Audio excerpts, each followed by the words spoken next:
নমস্কার, আমি রিঙ্কিস ক্রিয়েশনে তোমাদের সবাইকে ওয়েলকাম।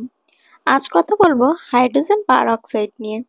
H2O2 এটি হলো মরা গাছকে বাঁচিয়ে তোলার একটি অসাধারণ ওষুধ। এই গ্রীষ্মের প্রখর তাপে তোমাদের প্রত্যেকের কাছেই হয়তো পাতাগুলি ঢলে পড়ছে, পাতা পুড়ে যাচ্ছে, রুটের সমস্যা দেখা যাচ্ছে বা গাছ ড্রাইব্যাকের কারণে মারা পড়ছে।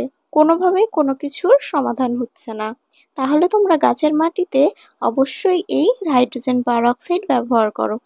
তাহলে দেখবে গাছ আবার আগের পর্যায়ে ফিরে এসছে। এই হাইড্রোজেন পারঅক্সাইড তোমরা দুভাবে ব্যবহার করতে পারো, মাটিতেও ব্যবহার করতে পারো এবং গাছে স্প্রেও করতে পারো। বিস্তারিত জানার জন্য আমি হাইড্রোজেন পারঅক্সাইড নিয়ে একটি বড় ভিডিও তৈরি করেছি। এখনো যদি তোমরা ভিডিওটি না দেখে থাকো, আমি রিলেটেড ভিডিওতে লিংক দিয়ে দেবো, চাইলে গিয়ে দেখতে পারো। ভিডিওটি ভালো লাগলে চ্যানেলটি সাবস্ক্রাইব করে পাশে দেখো।